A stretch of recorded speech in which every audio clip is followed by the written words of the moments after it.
YS Rajasekhar Reddy, Nara Chandrababu Naidu ఈ ఇద్దరు AP రాజకీయాలపై చెరగని ముద్ర వేశారు. ఎవరి హయాంలో వారు రాష్ట్ర అభివృద్ధి కోసం తమదైన శైలిలో పనిచేశారు.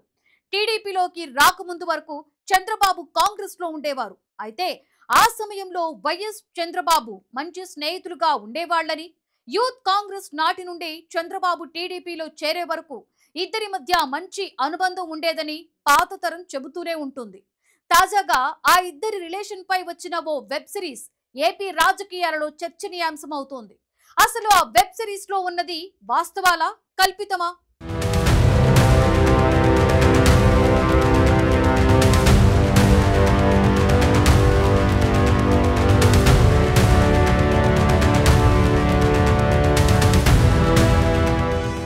సోనీ ఓటీటీ కోసం దర్శకుడు దేవాకట్ట తెరకెక్కించిన ప్రత్యేక వెబ్ సిరీస్ మయసభ. ఇందులో హీరోలు ఆది పినిశెట్టి, చైతన్యరావు వేసుకున్న గెటప్స్, పాత్రల తీరు చూస్తే చంద్రబాబు నాయుడు, వైఎస్ రాజశేఖర్ రెడ్డి గుర్తుకు వస్తారు. అయితే దర్శకుడు దేవాకట్ట మాత్రం ఇది నిజం కాదని, ఈ పాత్రలు చంద్రబాబు, రాజశేఖర్ రెడ్డిలవి కావని ఇదివరకే చెప్పారు. కానీ ఆ వెబ్ సిరీస్ చూస్తే అది చంద్రబాబు, వైఎస్ అని చిన్నపిల్లలు కూడా చెప్పేస్తారు.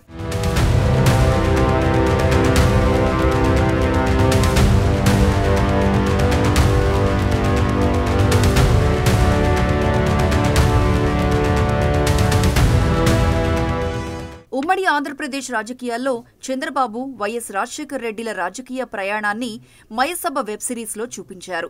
ఈ పాత్రలను ఆది పినిశెట్టి, చైతన్యరావు పోషించారు. 70, 80, 90 దశకాల్లో ప్రభావం చూపిన పలువురు నేతల పాత్రలు కూడా ఇందులో ఉన్నాయి. ఒక్కరికి మాత్రమే కాకుండా అందరికీ సమానంగా ప్రాధాన్యమిచ్చేలా మేకర్స్ చూపించారు. ఈ సిరీస్లో ఎక్కువగా ఆశ్చర్యపరిచిన అంశం చంద్రబాబు, వైఎస్ల స్నేహం. నిజంగా వీరిద్దరూ రాజకీయ జీవితం ప్రారంభంలో కాంగ్రెస్ పార్టీలోనే మిత్రులు. తర్వాత చంద్రబాబు తెలుగుదేశంలోకి వెళ్లడంతో దారులు వేరయ్యాయి. కానీ సిరీస్లో మాత్రం వీరు మొదటి నుంచి ఒకరికొకరు సహకరించుకుంటున్నట్లు, వేరే పార్టీల్లో ఉన్నప్పటికీ ఒకరికి ఒకరు సహాయం చేసినట్లు చూపించారు. ఇది పూర్తిగా వాస్తవం కాదని రాజకీయ విశ్లేషకులు అంటున్నారు. అలాగే వైఎస్ను ఎన్టీఆర్ అభిమానిగా చూపించడం, చంద్రబాబుకు వైఎస్ఏ ఎన్టీఆర్ కూతురితో సంబంధం కల్పించినట్లు ఉండటం వంటి అంశాలను చాలామంది తప్పుబడుతున్నారు. కల్పితం అనేది కొంతవరకే బాగుంటుంది, ఇందులో అది మరీ ఓవర్డోస్ అయిందని అంటున్నారు.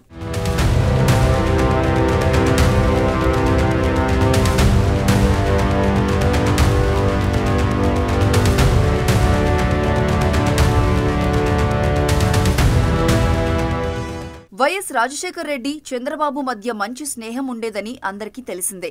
ఈ బంధాన్ని చంద్రబాబు తరచూ ప్రస్తావిస్తూ ఆయనను తన మంచి మిత్రుడిగా అభివర్ణించారు. స్నేహానికి మించి వీరిద్దరి మధ్య మంచి అవగాహన కూడా ఉండేదని అంటారు. 1983లో తెలుగుదేశం పార్టీ ఘన విజయం సాధించిన తరువాత చంద్రబాబును టీడీపీలోకి పంపించింది రాజశేఖర్ రెడ్డి అని తాజాగా ఈ సిరీస్లో వెల్లడించారు. నాడు చంద్రబాబు 1983 ఎన్నికల్లో కాంగ్రెస్ పార్టీ అభ్యర్థిగానే పోటీ చేశారు. టీడీపీ అభ్యర్థి చేతిలో ఓడిపోయారు. కొద్ది రోజులకే కాంగ్రెస్ పార్టీకి రాజీనామా చేసి టీడీపీలో చేరారు. 1985 ఎన్నికల్లో అవకాశం వచ్చినా పోటీ చేయలేదు. 1989 నుంచి ఇప్పటి వరకు ఎమ్మెల్యేగా గెలుస్తూ వచ్చారు. 1995లో తొలిసారి ముఖ్యమంత్రి అయ్యారు బాబు. 1999లో రెండోసారి అధికారంలోకి వచ్చారు. 2004లో మాత్రం కాంగ్రెస్ పార్టీ గెలుపొందింది. రాజశేఖర్ రెడ్డి సీఎం అయ్యారు. 2010లో జరిగిన హెలికాప్టర్ ప్రమాదంలో రాజశేఖర్ రెడ్డి చనిపోయారు. అయితే వీరిద్దరి మధ్య స్నేహం చిరకాలం కొనసాగిందని, పరస్పరం రాజకీయంగా సహకరించుకున్నారని ఈ సిరీస్లో తెలపడం మాత్రం విమర్శలకు తావిస్తోంది. కాంగ్రెస్ పార్టీలో ఒకేసారి ఎమ్మెల్యేలయ్యారు, మంత్రులుగా వ్యవహరించారు. ఇద్దరి మధ్య స్నేహం అనేది కాంగ్రెస్లో ఉన్నప్పుడు మాత్రమే ఉండేది. బాబు టీడీపీలో వెళ్లాక పరిస్థితి మారింది. అసెంబ్లీలో కూడా మాటల యుద్ధం జరిగింది. ముఖ్యమంత్రి పదవి కోసం గట్టి పోరాటమే జరిగింది. కానీ వెబ్ సిరీస్లో మాత్రం ఆ ఇద్దరు ప్రాణమిత్రులు అన్నట్లుగా చూపించడం, ముఖ్యంగా చంద్రబాబును రాజశేఖర్ రెడ్డే నడిపించినట్లు ఉండటంతో తెలుగుదేశం శ్రేణులు విమర్శలు చేస్తున్నాయి.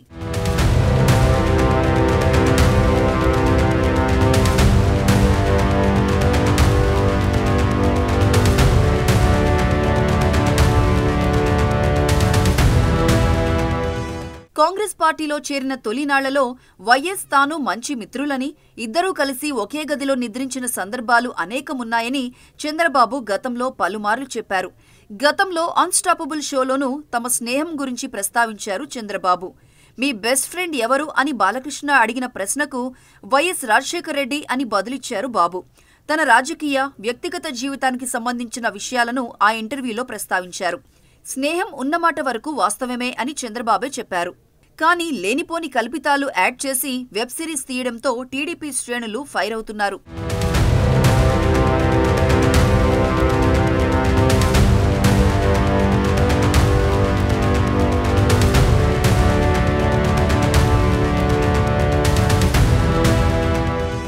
దేవాకట్ట సాధించిన విజయం ఏంటంటే సమతుల్యత. ఇద్దరు నాయకుల వ్యక్తిత్వాలను ఎక్కడా ఎక్కువ తక్కువ చేయలేదు, కించపరచలేదు. వాళ్ల నాయకత్వ లక్షణాల మీదే ఎక్కువగా ఫోకస్ చేశారు. కృష్ణమనాయుడు టీడీపీలో చేరడంతోనే కథ ఆగింది కాబట్టి సెకండ్ సీజన్లో ఎన్టీఆర్ పాలన దగ్గర నుంచి ఇంకా చాలా విషయాలుంటాయి. పొలిటికల్ జోనర్తో మనకి సినిమాలు, సిరీస్లు తక్కువ. ధైర్యంగా, నిజాయితీగా తీసేవాళ్లు ఇంకా తక్కువ. దర్శకుడు దేవాకట్ట ఆ పని చేశారు. కానీ కల్పితాల డోస్ కాస్త ఎక్కువైంది. రాజకీయాల్లో స్నేహితులు శత్రువులవుతారు, శత్రువులు స్నేహితులవుతారు. కానీ స్నేహితులే శత్రువులై ఇద్దరూ ముఖ్యమంత్రులు కావటం తమిళనాడులో కరుణానిధి, ఎంజీఆర్కి జరిగింది. తెలుగులో బాబు, వైఎస్లకు కుదిరింది.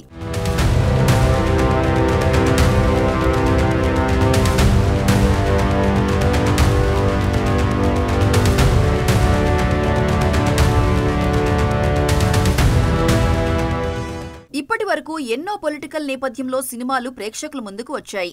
అయితే ఇవన్నీ కూడా ఒక్క నాయకుడికే మద్దతుగా చూపిస్తూ వచ్చారు. కానీ మయసభ మాత్రం రెండు వైపులా మంచి సమంగా నడిపించే ప్రయత్నం చేశారనే చెప్పాలి. ఇది ఒక కొత్త కోణంలో రాజకీయాలను విశ్లేషించేందుకు ప్రయత్నించిన సిరీస్. ఒక కల్పిత కథ అని ప్రకటించినప్పటికీ ప్రతి పాత్రను రూపొందించిన తీరు, వేషధారణ చూస్తే మాత్రం ఖచ్చితంగా ఏపీ రాష్ట్ర రాజకీయ నాయకులు గుర్తుకు వస్తారు. రాజకీయ చరిత్ర ఆధారంగా రూపొందించిన ప్రాజెక్టులు ఎప్పుడూ సున్నితమైనవి. అందులో నిజం, కల్పితం మధ్య సమతూకం తప్పనిసరి. మయసభలో ఆ హద్దు దాటినట్లుగా అనిపించే కొన్ని సన్నివేశాలు ఉండడంతో వీటి ప్రభావం ముఖ్యంగా చంద్రబాబు, వైఎస్ఆర్ ఇమేజ్లపై పడుతుందా అనే ప్రశ్న రాజకీయ వర్గాల్లో చర్చనీయాంశమైంది. రాబోయే రోజుల్లో ఈ సిరీస్ చుట్టూ మరిన్ని రాజకీయ వాదనలు, ప్రతివాదనలు తలెత్తే అవకాశముంది.